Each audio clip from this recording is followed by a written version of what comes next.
Okay.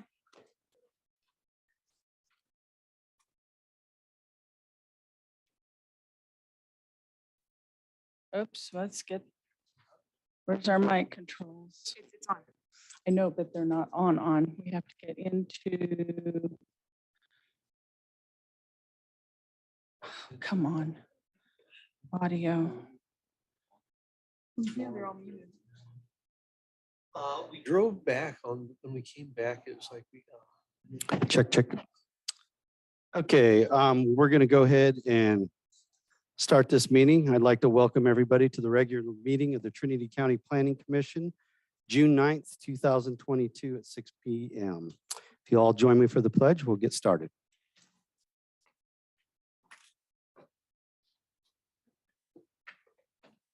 I pledge allegiance to the flag of the United States of America and to the republic for which it stands, one nation, under God, indivisible, with liberty and justice for all. Okay. All right. Well, welcome everybody. I'd like to call this meeting to order and start with public comment. So at this time, we'll open it up to the floor for any comments not regarding to anything on the agenda tonight. Please state your name. Yes, my name is Gail Goodyear, and I'm a resident of Weaverville. I've spoken this year to the Planning Commission about dividing property with regard to fire and emergency access and exit. This has been increasingly important in the past decade. A point not made in my previous presentation is the Planning Department has provided a flat two-dimensional map to evaluate a land division. And that's fine when the property is flat or gently sloped, but when it's steeply sloped, it may give an impression that there is much more land to work with to meet all of the requirements, and particularly those for a fire turnaround.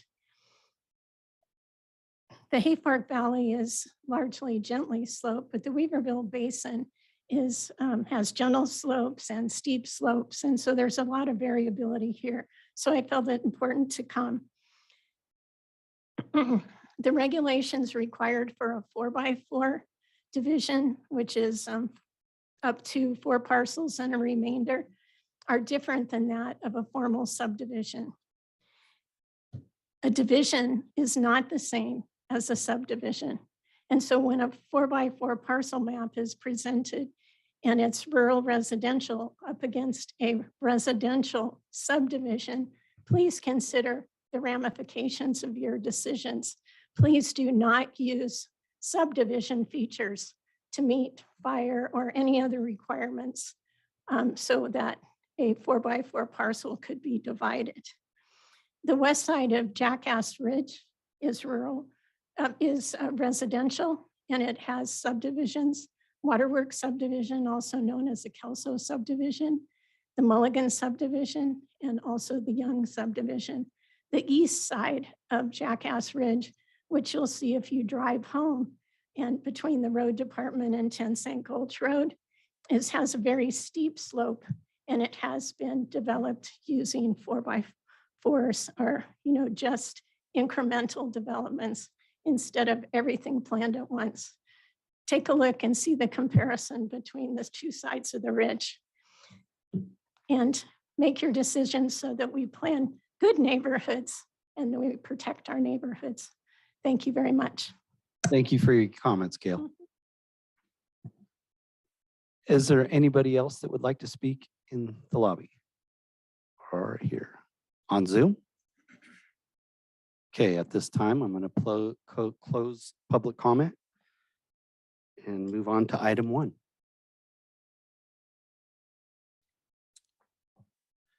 Item 1 is the approval of the minutes for March 10th, 2022.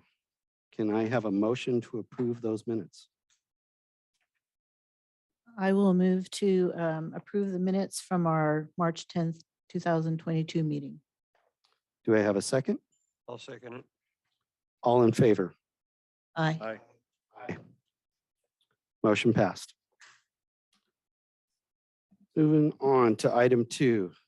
It's a determination of a similar use of a firehouse in retail commercial C1 zoning district P-22-12. The purpose of the public hearing is to seek determination from the Planning Commission of similar use for a firehouse in the retail commercial C1 zoning district. The request for determination of similar use was prompted by representative from CAL FIRE at the Hayfork CAL FIRE Firehouse, is currently trying to relocate to APN 014-370-32-00. The only parcel identified by CAL FIRE as suitable for Firehouse to remain in Hayfork. Continued from May 26, 2022. Does staff have anything on this?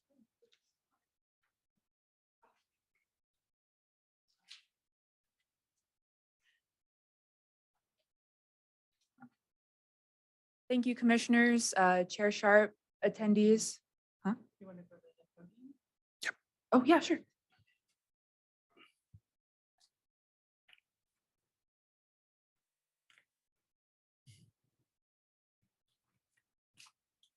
Okay, hi. Thank you, Chair, Commissioners, attendees in the audience, and those on Zoom. I'm going to present item 2, which is a request for a determination by the Planning Commission of similar use of a firehouse in the retail commercial or C1 district.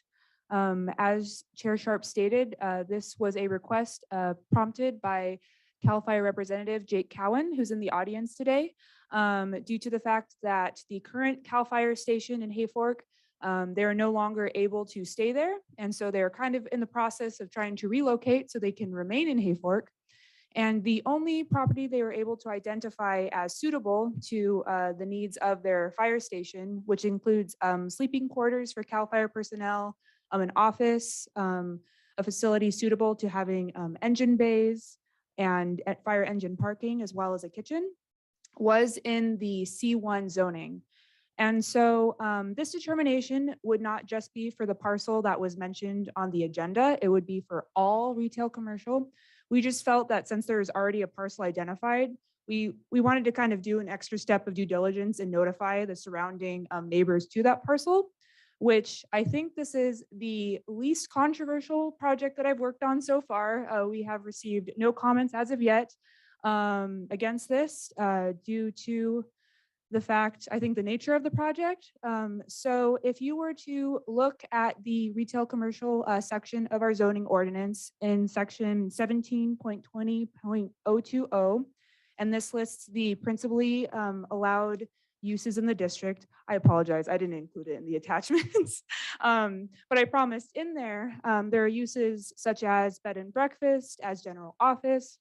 And we believe uses like this are similar to the intended use of the current facilities and what are allowed in the C1 district.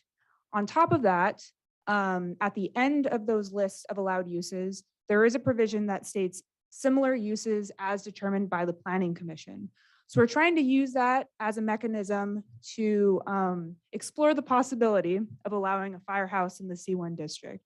And so not only is that mentioned in the retail commercial section of the ordinance, it's also listed in section 17.30.010, which discusses kind of the ambiguity of our zoning ordinance. So if it's determined that there is a use which planning staff believe to be compatible with the intent of the district or not to be overly intensive to the district, then we can go to the Planning Commission and kind of pitch a case for the Planning Commission to make the final decision on whether or not that use is similar enough.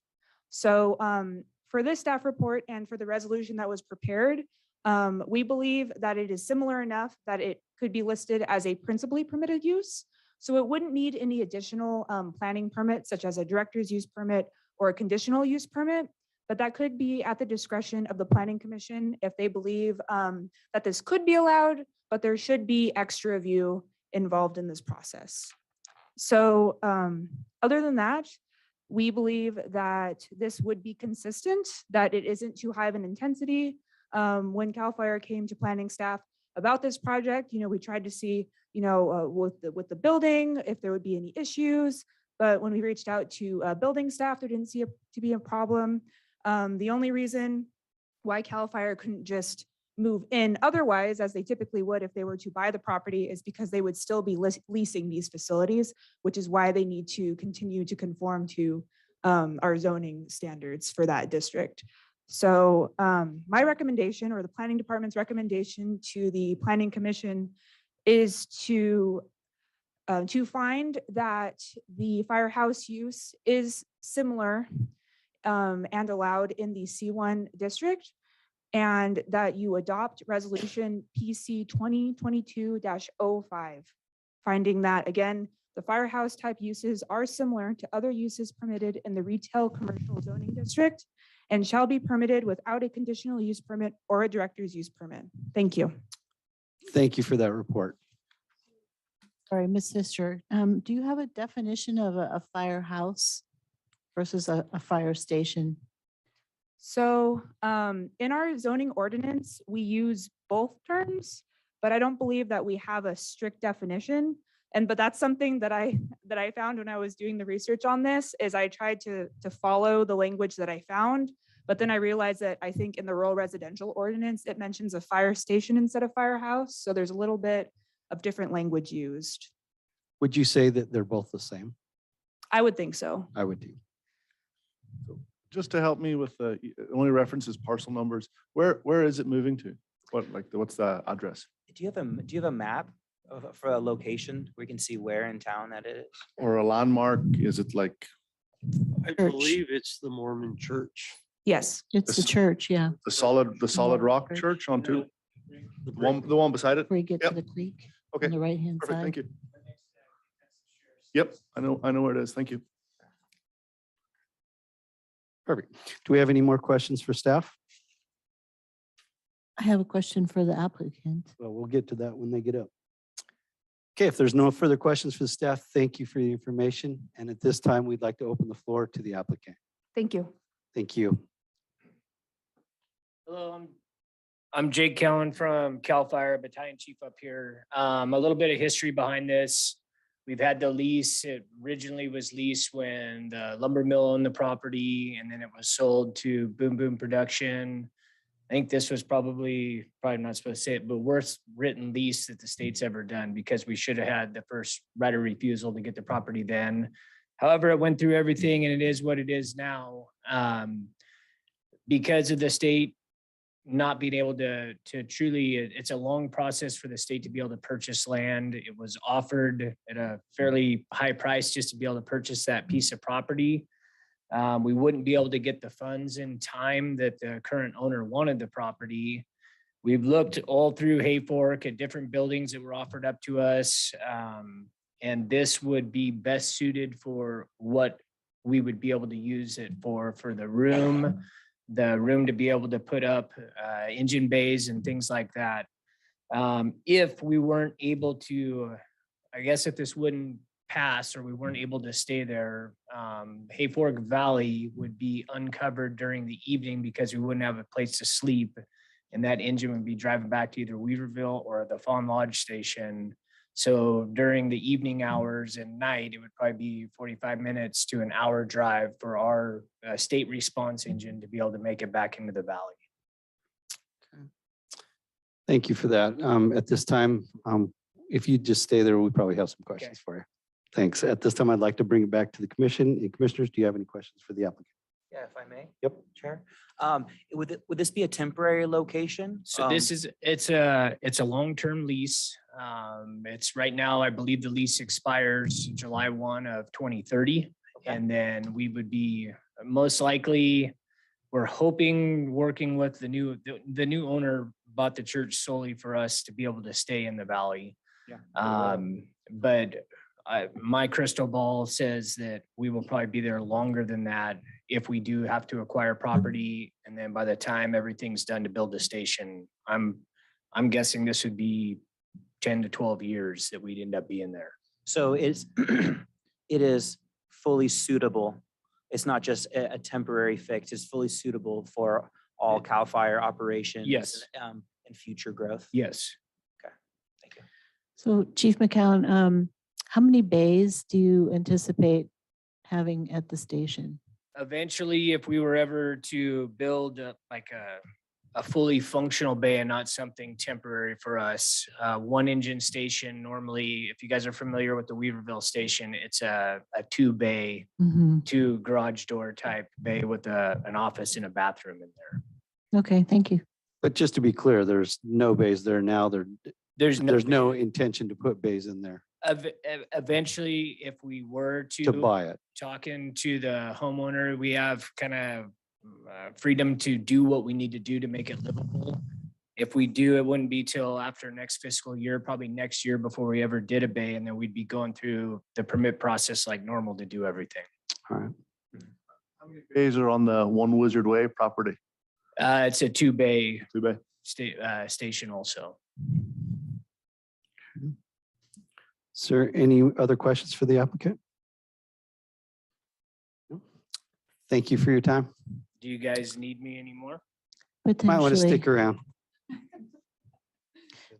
Mr. At this Chair. time, I'll Oop. bring it back to the commission for discussion. Mr. Chair, before we get into this discussion, I just wanted to, for the interest of full transparency, I do attend the Trinity County Fire Chiefs Association meetings as a assistant chief up in Trinity Center, and this issue has been brought up for a while. So I do have some background knowledge and aware of how it's such an emergency situation. So I just want to let you guys know that, this is not brand new to me.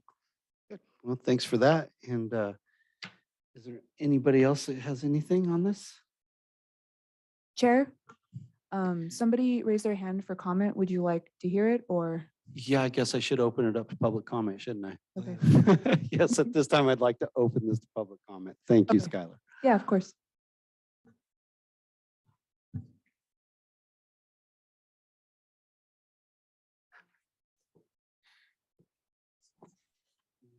Um, Go ahead, Veronica. it says you must unmute. You're unmuted. You're unmuted. We can hear you. Oh, okay, sorry. It was giving me a message saying that you had to unmute me. All right, Veronica Kelly Alves, Douglas City. I was going to wait for public comment, so thank you. I just wanted to ask, because I don't have access to a map and I'm not as familiar with the area, because it said not a strong use or heavy use or impact to the area that it's going to be in to look at. Like, is that the same case if they build those two bays? If we have a wildfire emergency, how will that impact anything around that area? I think it sounds like a really smart decision to be there. I just think to think of all of those kind of things as well, because what could happen down the road, just to make sure that someone is taking that deeper look if necessary, but do what they can to get them in there. So I always appreciate Carol Fall's insight on some of those exterior and outlying things. So thank you very much. Thank you for your comments. Is there any other public comment here or on Zoom? No? At this time, I'd like to close public comment and bring it back to the commission for discussion. So I'm a little concerned that there's no clear definition, the difference between a fire station and a firehouse. Because thanks to Ms. Fisher, we did do some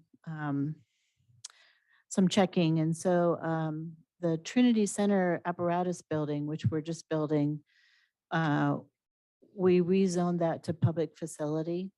And it's huge, it's 6 bays. Likewise, the Lewiston Station, which is recently built, has 6 bays and it is on C2. So my suggestion would be that we try not to, for now and in the future, declare that fire stations, which could be huge, are a similar use for all C1.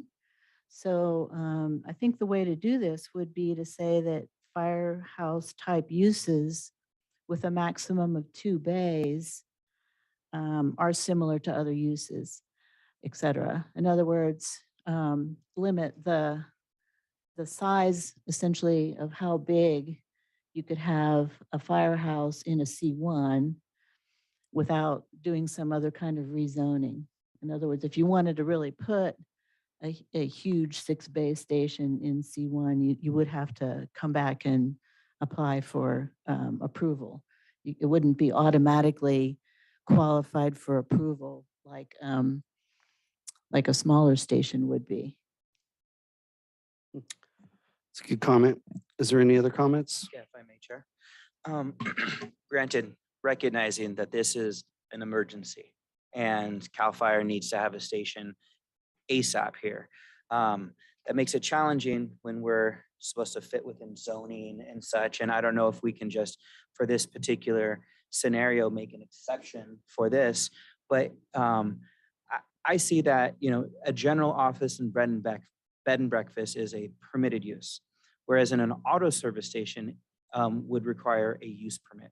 It seems like a fire station would be more equivalent to an auto station than a bed and breakfast, right? An auto station has bays and such like that. But then at the same time, I'm not looking to, I understand how long it takes for use permits to get through in our county, and we need them to have that now.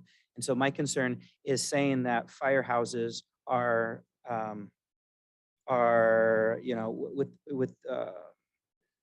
in the spirit of the permitted use of C1. I don't see that it is, but I see that I'm open to allowing this for this particular situation. But it says that it would be allowed with a use permit. You see, like a use permit. It seems like an auto station and a fire department would be more equivalent. I tend to disagree with both of you, honestly. And not because of the use and the size, but of the nature of what it is. And that is that it's a fire station.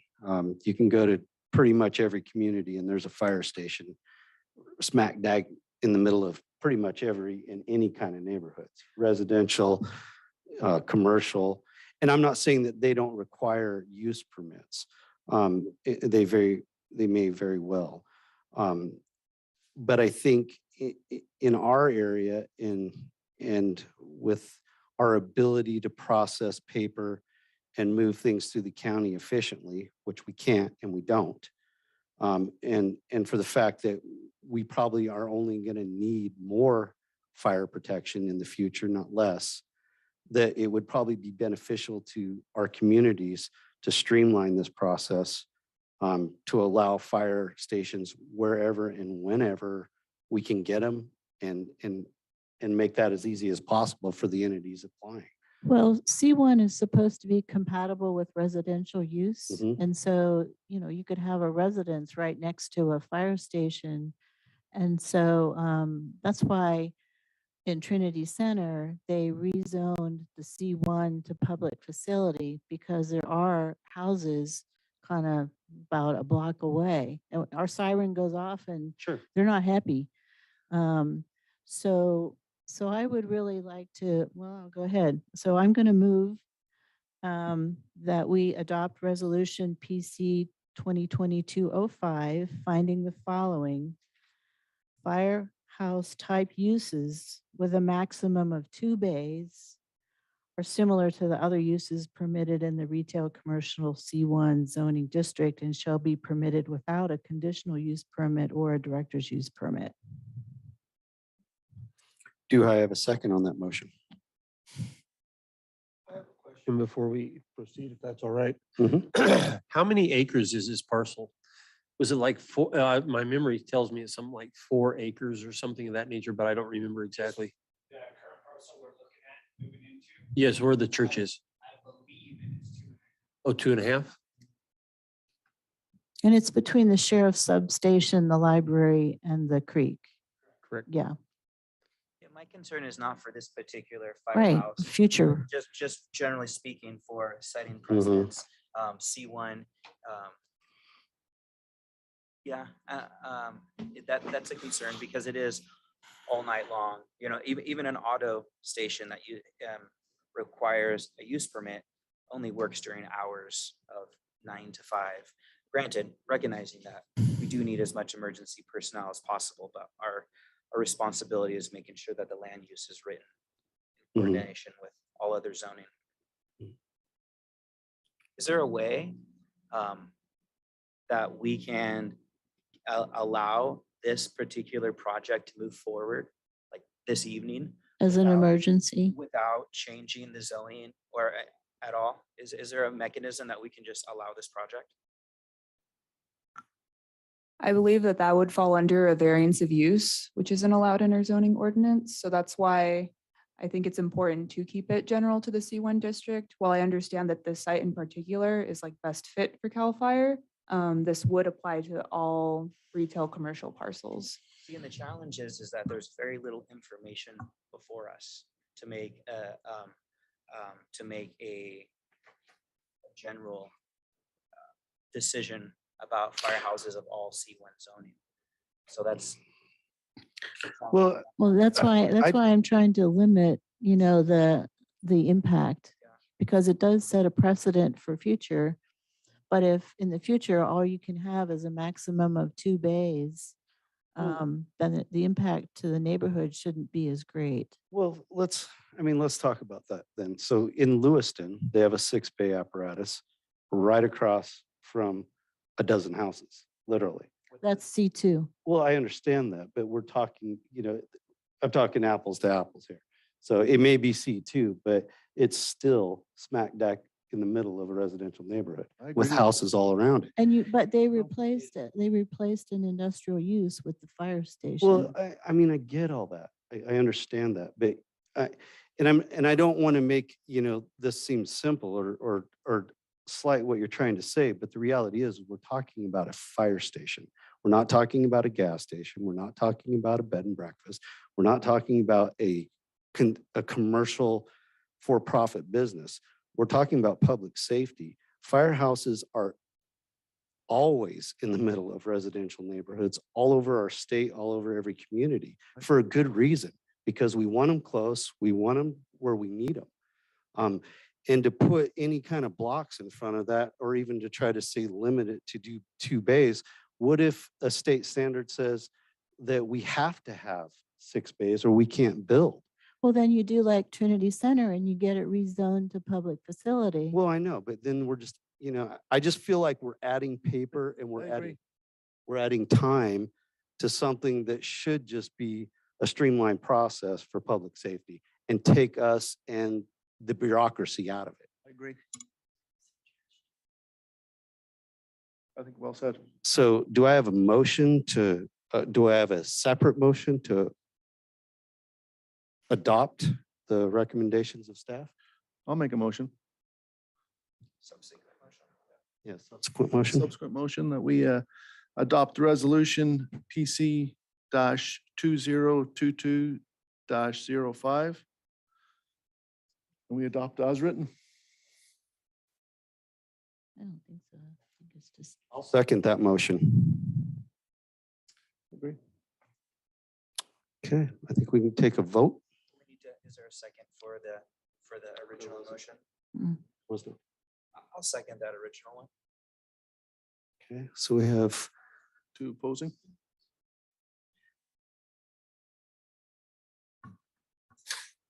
Yeah, I just, making broad changes to all zoning, I'm just, and granted, the general plan update should be coming in the next decade. correct.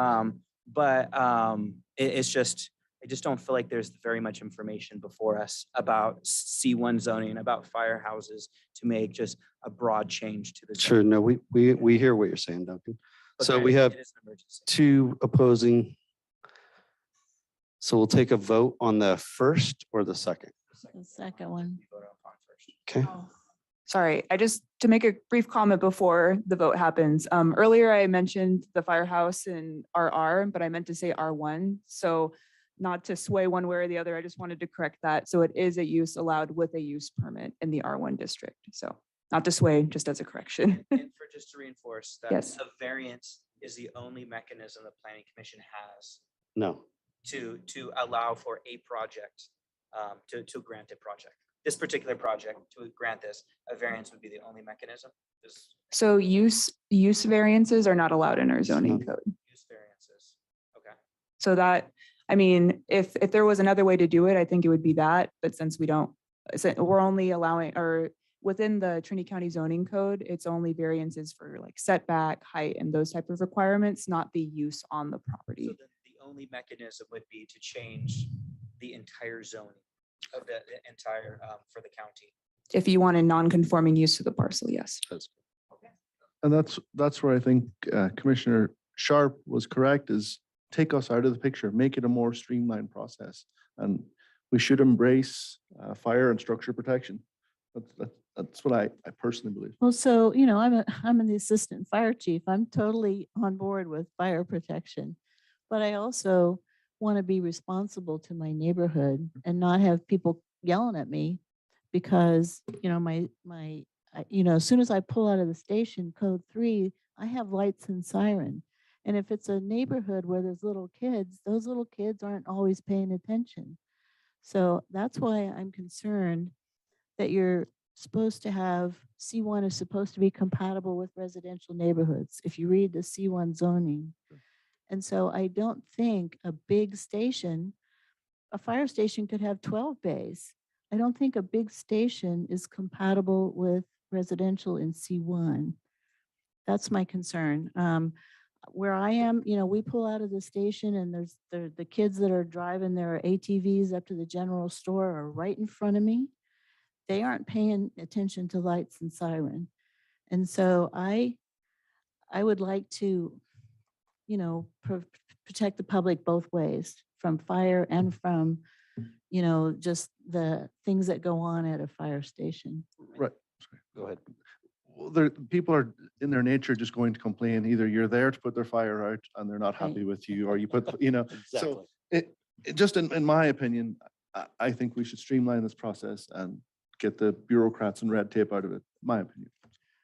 Okay, I think that we've had enough discussion. You guys are all good. I think we're going to take this to a vote. Okay, we'll do the subsequent motion first. Commissioner Sharp, how do you vote? Aye. Commissioner Barrett, how do you vote? Aye. Commissioner Heaton, how do you vote? Aye. Commissioner McIntosh, how do you vote? No. Commissioner Fall, how do you vote? Aye. Gonna lose him. That's 4-1. The subsequent motion passed. Thank you. All right, that's a wrap. You get your fire station and we get a streamlined process. All right. With that, we'll move on. Thank you for your time, Cap.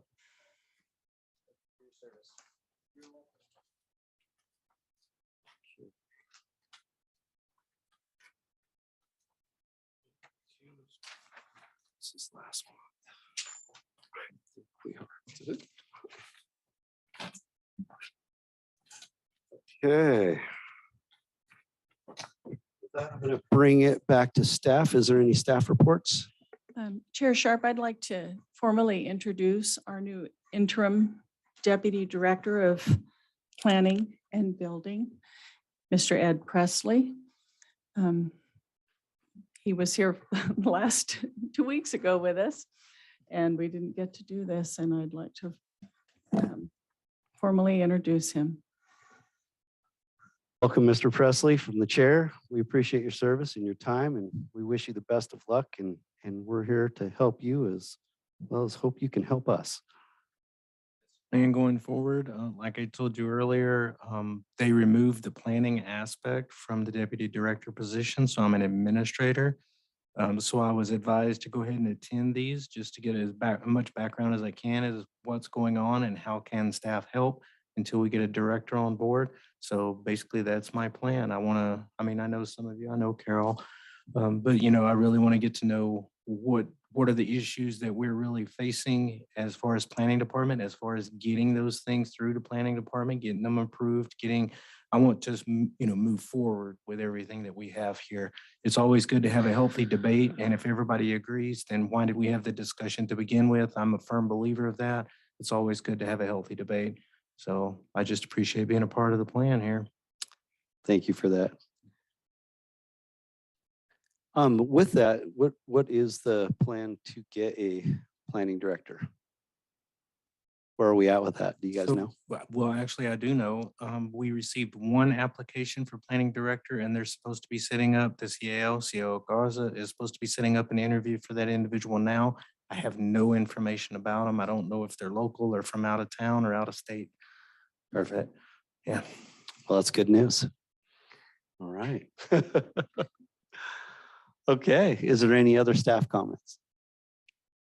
Okay, I'll bring it back to the commission. Do the commissioners have anything to report? Yes, sir. So it's been brought to my attention that there is a project that came before us a few months ago. The project was on Schoolhouse or Powder House Road in Burt Ranch, and the applicant was Tyler Thompson. To refresh our memory, it was a lot split, and there were mitigations that were suggested, and then we all approved to streamline the process. But it has been brought to my attention that there are a new list of mitigations that have been brought forth that are inhibiting him from proceeding forward. And so I guess I would like some clarity on just the process. Granted, I'm pretty new here, but my understanding is that if there's a project, there's stipulations, it's put in front, it's brought to the commission, we give the recommendations of what needs to occur. So why was there I would like to, I know you probably don't know now, but maybe at the next planning commission meeting, if there is the director that could speak to this, why is there new stipulations that are put onto this existing project? I think I can answer some of that. Were you in that email loop with Tyler and all of us? And were you guys in the email loop with Andy Pence? Did you read? I read some of it, yeah. So, I mean, the way I read what Andy responded to that was, because I am in agreement with you, what is going on here, and that was my comment. But he did, what we approved was one part of that lot split. There are other parameters in that the applicant is required to meet, and those are the things that he's up against. As I understood Mr. Pence's letter, those are the things that he's supposed to address now, or is being required to address, is not the things that were brought forth here for variances and approvals, but other requirements that are part of that process is what he's incurring now. And I read the same email thread. What I took from it was that the TVCE said that Mr. Pence's concerns were not part of this project. They were pre-existing for when this guy Tyler bought the property. So we're in a sense asking Tyler to fix the problems from 40 years ago. And the TVCE is saying, we've addressed all the current concerns. When we bought the property, that wasn't a concern. That's the way I read it, is we're trying to move the goalposts on Tyler. And I agree with Commissioner Duncan that I'm not quite sure why it's so complicated. And I think it would cost $1,000 for that to come back before us. Right. And it seems like it would have been just for all the stipulations to come before us initially. And so I guess I'm feeling some compassion for my constituent. And me too, I do feel for him. And I'm not actually speaking of the email chain that you're referring to right now. So Tyler put out something about 4 or 5 months ago. He emailed me, and I'm not sure who was all in that. And I emailed Mr. Pence with the questions. He emailed me a response with a list of other requirements that aren't, heard at the Planning Commission. So again, what we heard was one part of his piece. The other requirements, and whether they're legitimate or not, I can't speak to because it's not in my privy. But the other requirements that they're requiring from aren't requirements that would have been brought before us anyway.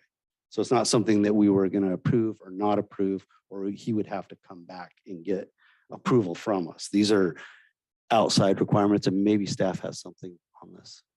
I think maybe we should just look into this and address it at another meeting instead of continuing to That would be great. Yes. have a debate right now on this This so that we have a process- chance to review it. That'd be great. This process has been taking over 6 years now, and we'd sure like to see it finished. Mhm. Definitely. So thank you for bringing that back forth. I have a, Steph, sorry. go ahead, Commissioner. I have a similar one. A constituent approached me about a lot line adjustment and a subdivision that he's been working, I believe he said 6 years on. And the last communication he sent me, the email he had received from the planning department was that Deputy or Acting Director Alicia Lozier was suggesting it be brought before the Planning Commission, and he is looking for some guidance for how to get this item brought before us. He's in High Palm.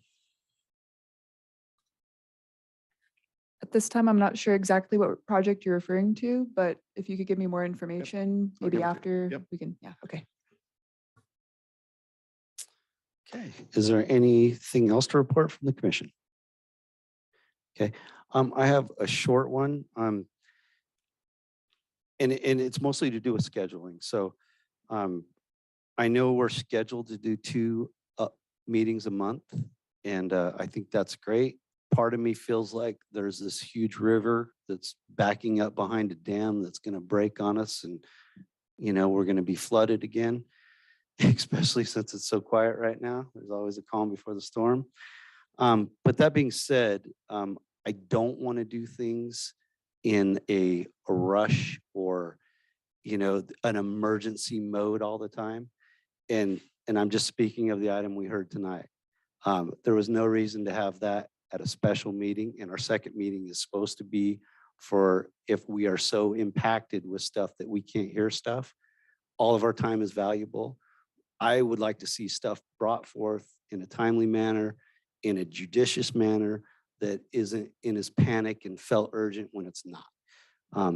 And if we can fit one item into one meeting a month, I think that's where we're going to go.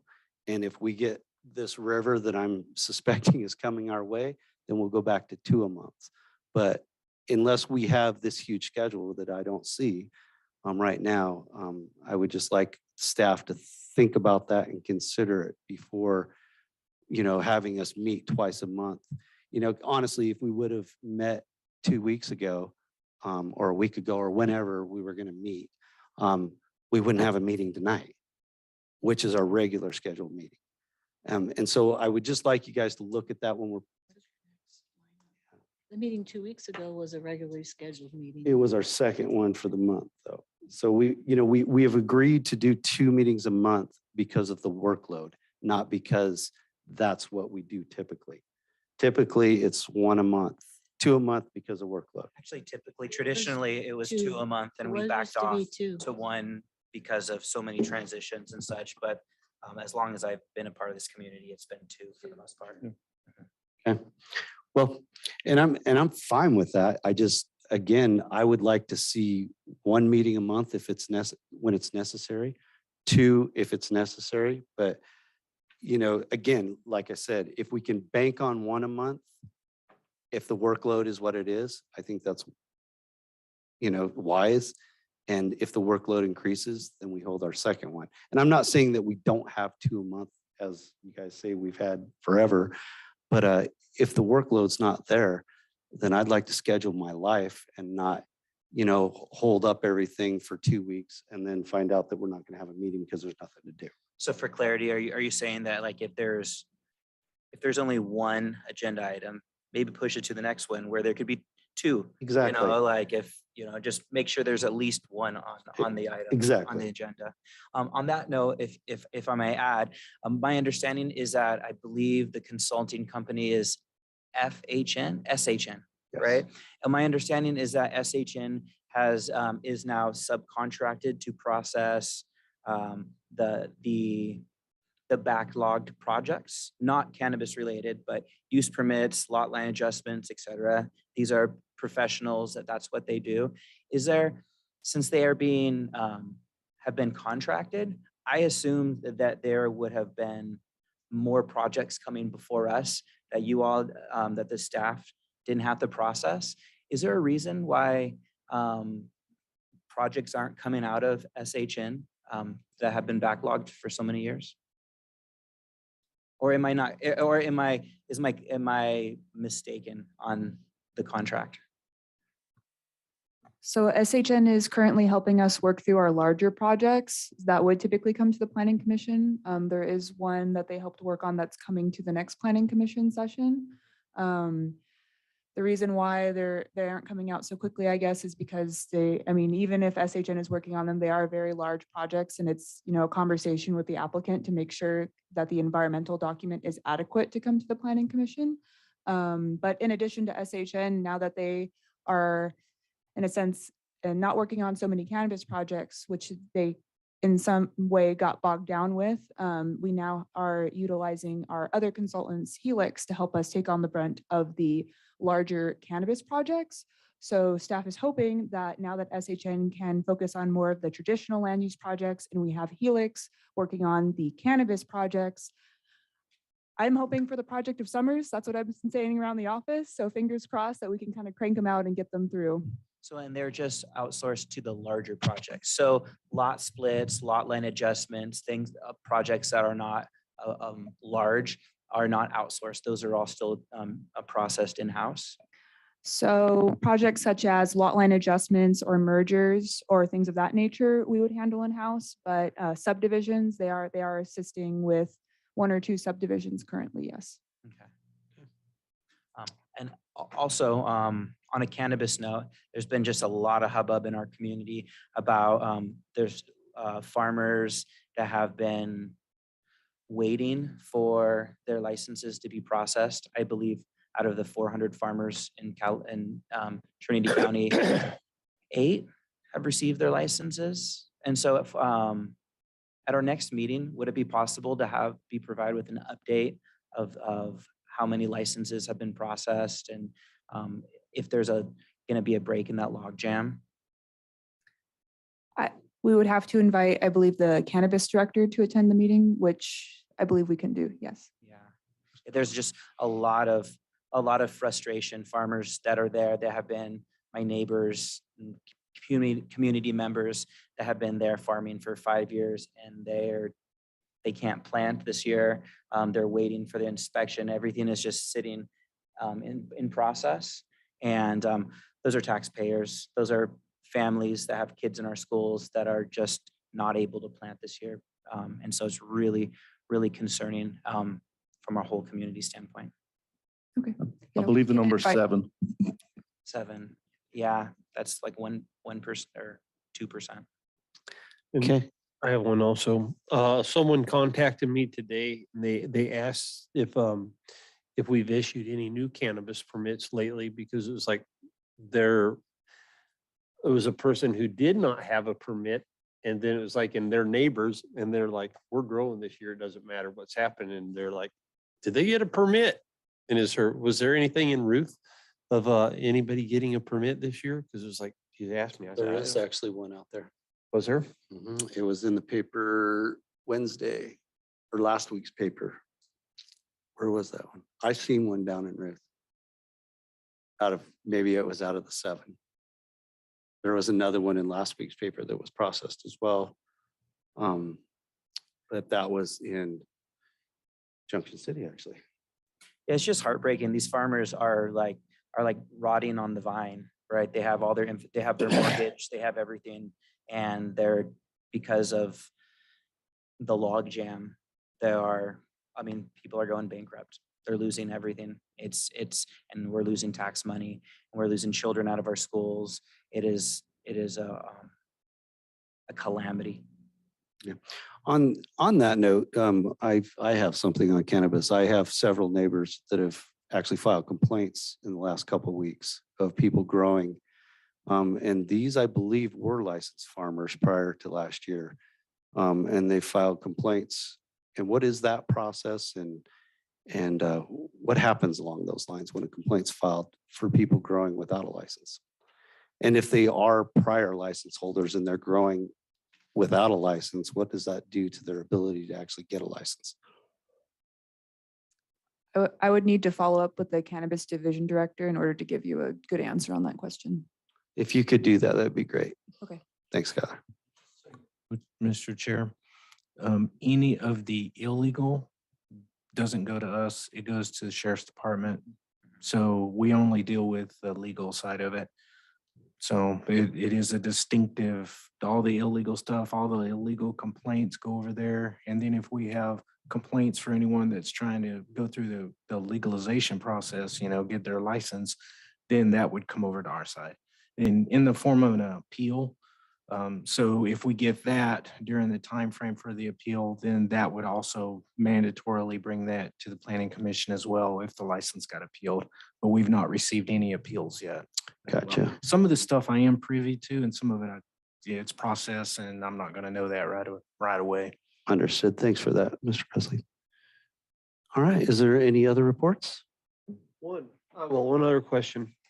Without having been out of the loop for a little bit, what has transpired with the dispensary thing? Has anything else progressed with that? Does anybody know we approved it, but I was wondering, just No, curious. the retail ordinance hasn't been scheduled for the Board of Supervisors, and neither has Class K Okay, housing.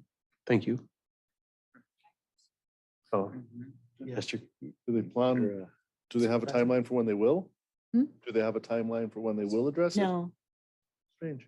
yeah, because they wanted it in a hurry. Right. It was an emergency, wasn't that's right. Or,